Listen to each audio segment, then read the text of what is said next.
Good morning, dear students. Students, today we are going to study our chapter number 7 of English Grammar, the verb. आज हम पढ़ने वाले हैं chapter 7 जिसका नाम है द वर्ब। आज हम इसमें पढ़ेंगे वर्ब की डेफिनेशन क्या होती हैं, इसकी काइंड्स क्या होती हैं। सबसे पहले हम देखते हैं व्हाट इज़ वर्ब। वर्ब की डेफिनेशन क्या है। A verb is a word which denotes action और state of being of a person और अ थिंग। सबसे पहले डेफिनेशन में हम देखते हैं कि वर्ब जो है, वर्ब एक ऐसा वर्ड है जो हमें किसी इंसान या फिर किसी भी चीज़ के एक्शन के बारे में बताता है। सिंपल लैंग्वेज, जो हमें किसी इंसान या फिर किसी चीज़ की लैंग्वेज के एक्शन के बारे में बताता है उसे हम वर्ब कहते हैं। अब एक्शन क्या होता है? काम, जैसे सोना, खाना, बैठना, बोलना, चलना, इस सब के जो पर्टिकुलर जो वर्ड यूज़ होता है उसे हम वर्ब कहते हैं। अब वर्ब के काइंड्स देखते हैं कि काइंड्स ऑफ वर्ब क्या हैं। वर्ब की 3 काइंड्स होती हैं। पहली होती है आपके ट्रांजिटिव वर्ब, दूसरी इंट्रांजिटिव वर्ब, तीसरी होती है ऑक्सिलियरी वर्ब। ट्रांजिटिव वर्ब और इंट्रांजिटिव वर्ब को रिकॉग्नाइज करना थोड़ा सा डिफ़िकल्ट होता है as compare to auxiliary verb. Auxiliary verb के जो कंपैरिजन में थोड़ा सा ट्रांजिटिव और इंट्रांजिटिव वर्ब जो है आपकी वो थोड़ा सा ज़्यादा टफ होती है। अब वो देखते हैं कैसे। ट्रांजिटिव वर्ब जो होती है, ट्रांजिटिव वर्ब को नीड होती है अपना सेंस कंप्लीट करने के लिए एक ऑब्जेक्ट की। ट्रांजिटिव वर्ब को अपना जो सेंटेंस है वो कंप्लीट करने के लिए, स्टेटमेंट कंप्लीट करने के लिए या फिर सेंस कंप्लीट करने के लिए एक ऑब्जेक्ट की नीड होती है। इंट्रांजिटिव वर्ब को अपना सेंस कंप्लीट करने के लिए किसी भी ऑब्जेक्ट की रिक्वायरमेंट नहीं होती है।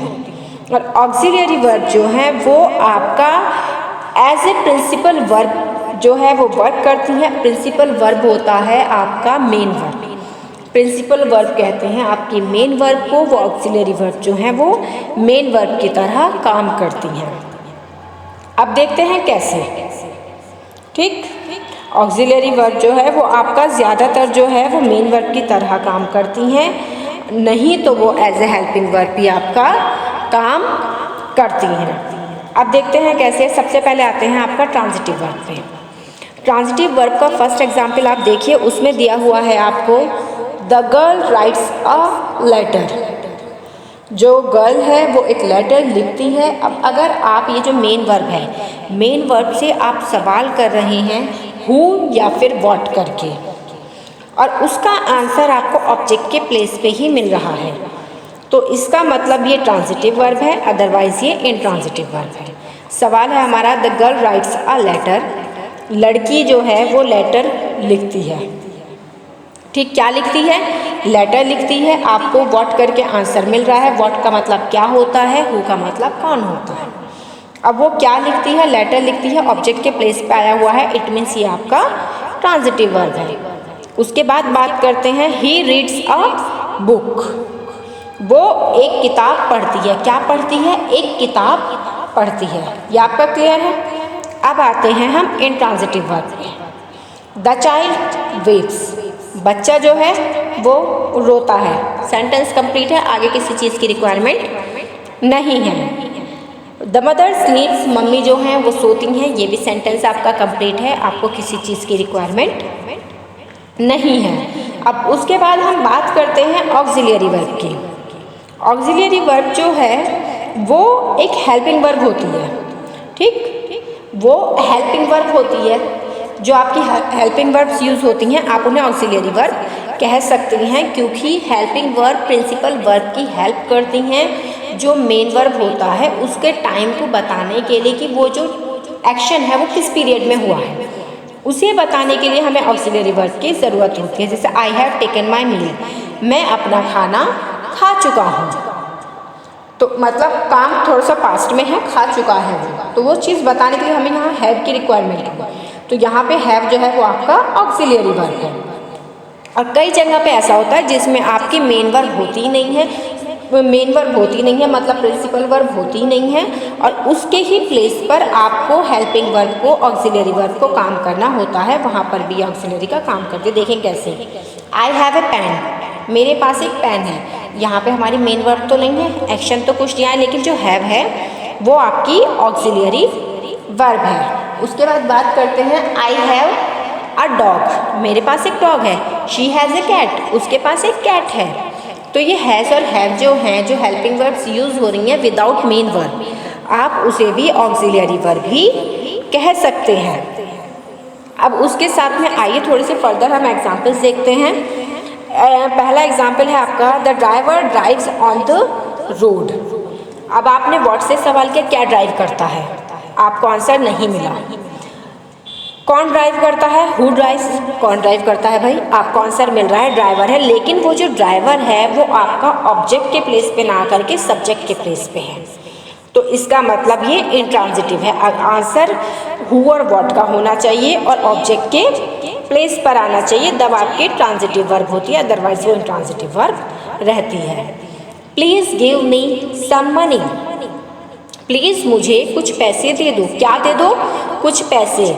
हु, क्या देना है, मतलब किसको देना है, जो ये हु करके आप बात कर सकते हैं, तो वहाँ पर मी जो है आपका वो आ रहा है ऑब्जेक्ट के प्लेस पे, तो इसमें जो है मी और सम मनी दोनों के दोनों ही आपके ऑब्जेक्ट हैं और इसलिए ये ट्रांजिटिव है।